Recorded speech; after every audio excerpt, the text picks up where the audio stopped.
Hey guys, here's another Sekiro It's Shadows Die Twice achievement guide. We're going to be going for Guardian Ape for defeating the Guardian Ape.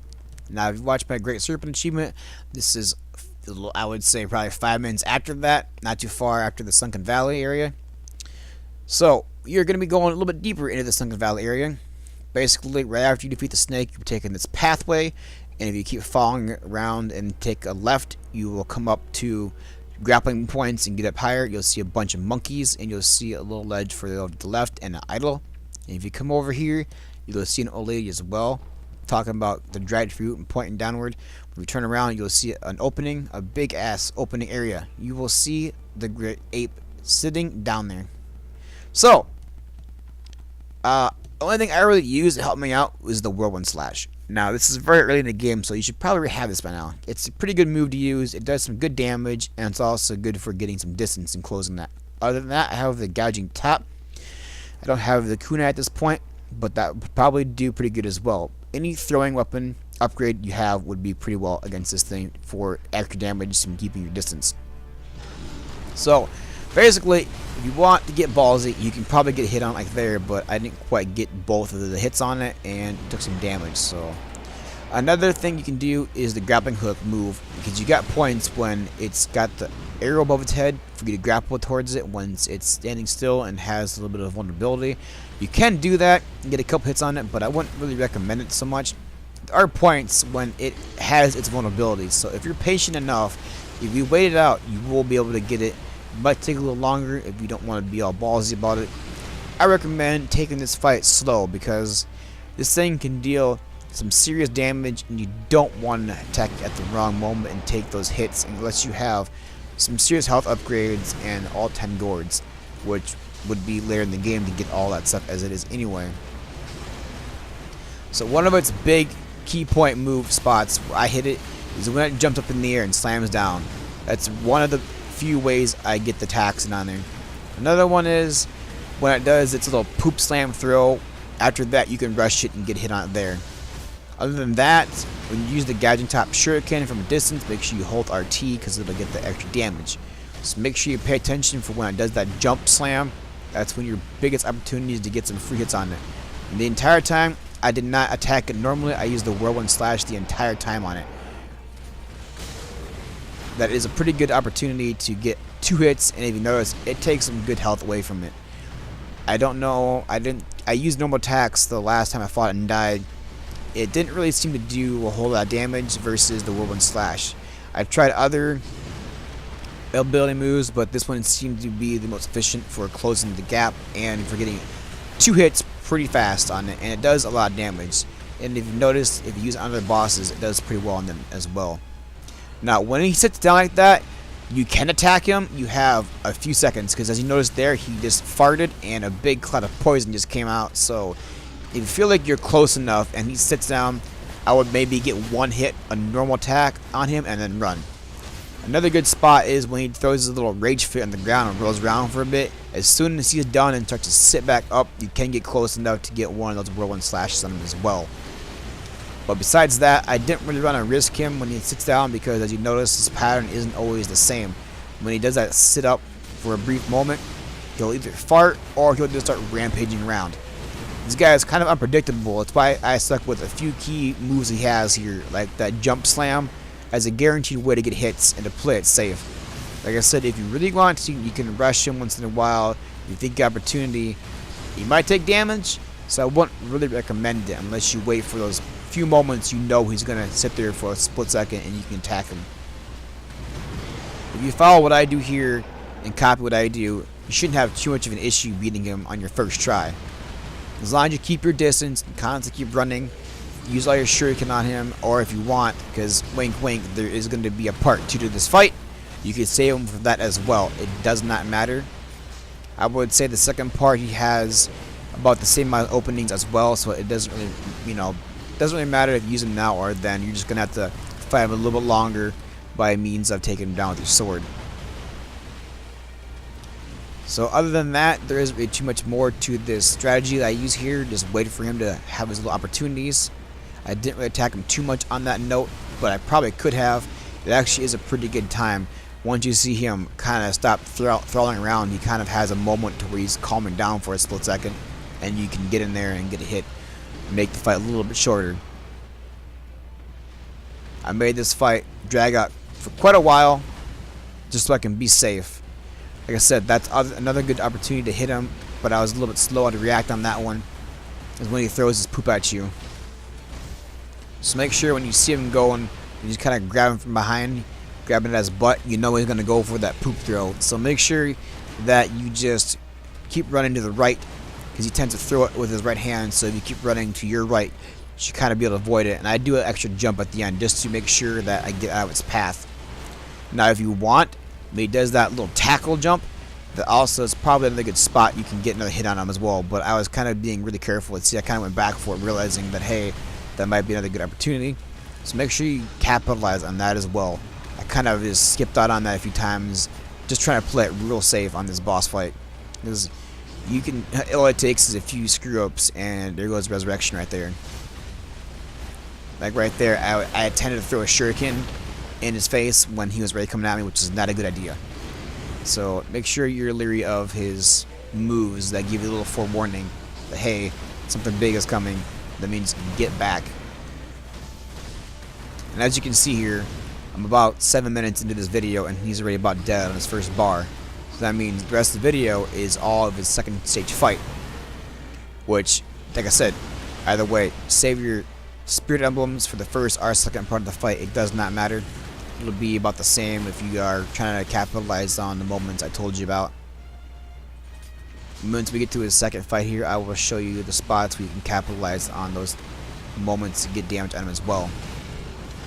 Funny little side note, don't know if you noticed this or not, because I was constantly trying to dodge his attacks and be mindful of what he's doing, but there is actually a giant sword in his neck. Very odd and peculiar. I'm just wondering why and how that even got there in the first place. Did someone else try to kill him and fail in doing so, and left their sword behind, and he never paid no mind to it, and he's left in his neck? I don't know. Either way, I find it too convenient for your character to be able to use in a moment here. Make sure you just keep on avoiding everything, and you should have him whittled down in no time. Make sure you connect both those attacks if you can, because obviously you'll be able to cut this fight down pretty quickly. Like I said, using what I'm doing here in my method, unless you get really unlucky and he grabs you more times than I've gotten here, you should be able to beat him pretty simply and pretty quickly as well. There isn't a whole lot to this boss fight. A lot of running, that is for sure. I mean, you can use the trees if you want to grapple away at points when you think you're too close, they might grab you.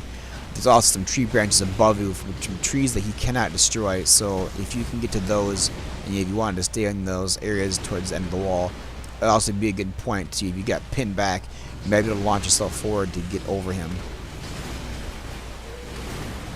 I've almost got him down here. Don't get too crazy when you see his health go down like that and you know you're one hit away or so, because that can just be costing you resurrection. So just be patient. Get those 2 hits and run away. Get that execution on him. And then he goes for that sword that's conveniently placed in his neck to cut his head off.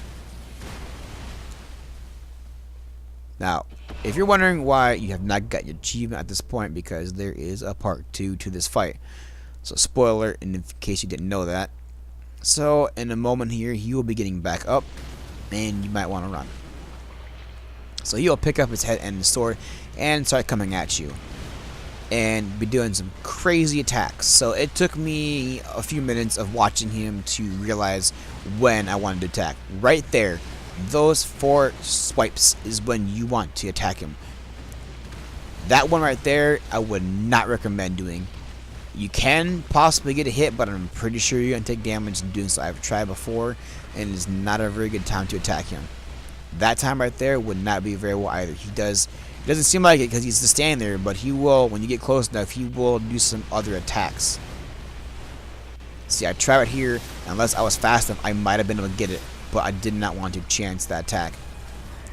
So when he puts his head back on his head, he will release a big terror aura. So you want to make sure you stay very far away from that as you can. I know it's going to be hard because you're going to attack him, and he's going to be doing that a lot, and it's going to cause you an instant death twice if you get hit with it by it twice. Instant death twice, excuse me. You're going to be hit by it twice, you'll be dead instantly. Once your bar fills up, that is the end. So he does this huge combo there. That might be another good spot to attack him. I didn't really push this fight very far. So make sure that when you're fighting bosses in a big map like this and trying to avoid their massive attacks, that you don't run into the wall, because it will cause you to lose your auto lock and therefore lose your place on where he's at, and therefore you might get killed.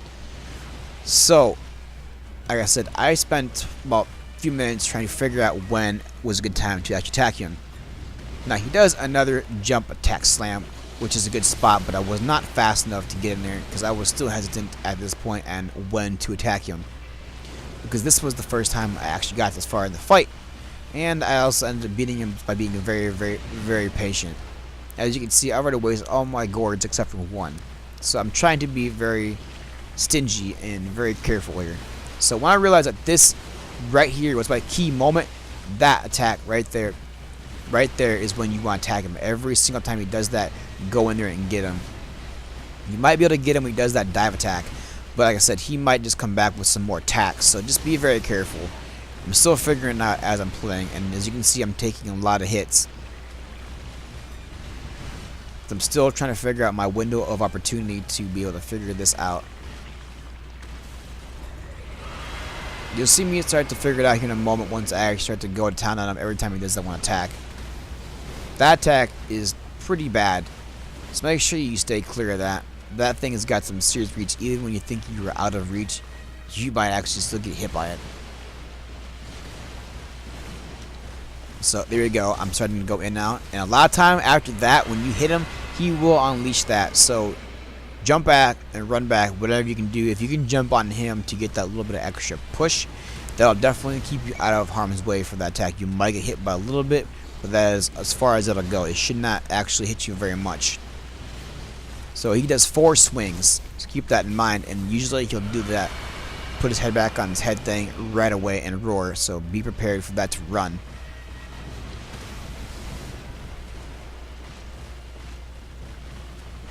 So I'm basically only waiting for a couple ways for him to attack, to go in there and make sure I have a guaranteed hit on him. A lot of times he won't do that or attack, he will end up just running back, which is a blessing, because that thing can really hurt sometimes if you don't get back fast enough.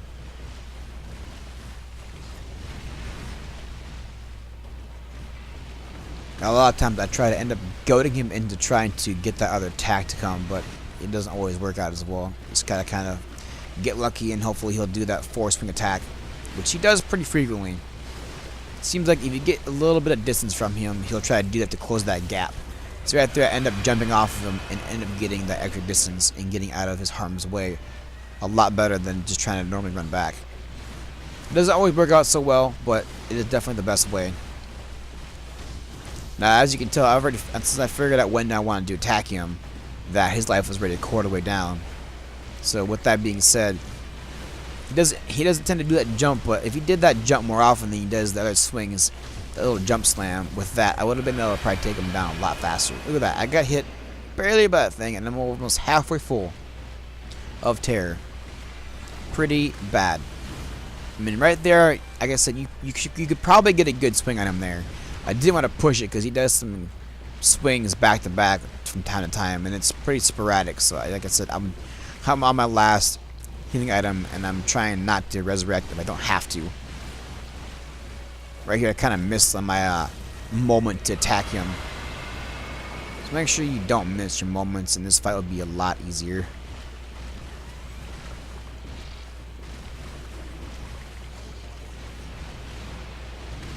So watch out for that as well. That is definitely not. When he starts swinging around and over his back, that is a good time to just get out of the way. That attack is pretty nasty. Other than that, it's basically you're just going to wait for that attack, or for him to possibly do that slam, which he does not tend to do, like I said, very often. I don't know if I actually attempted to try to attack him at that jump slide or not, but mainly waited for this attack here. It's definitely your best opening. Like I said, if you also had your shurikens, you can save for this fight as well. Just kind of throw them at him when you're running away from him. It'd be a good opportunity to use that here as well. Doesn't really matter. Depends upon which stage I guess you're more comfortable with and that you don't like fighting and taking him down. Either way, I would say you could probably save him with this spot. It would have been a lot faster and easier considering he's only got a few windows of opportunity to be able to take him out. Unless you're really crazy and think you can take him out faster by some other means of him attacking. You might be able to hit him once and run. But for those who like to be careful, this is definitely the surefire way to be able to beat him without getting killed. And if you do it exactly this way and figure out the pattern like this and watch what I'm doing, you shouldn't have any troubles in being able to beat him on your first go from both fights. Especially since if you watch this beforehand, you will know what's coming and you will know when to attack him and when not to.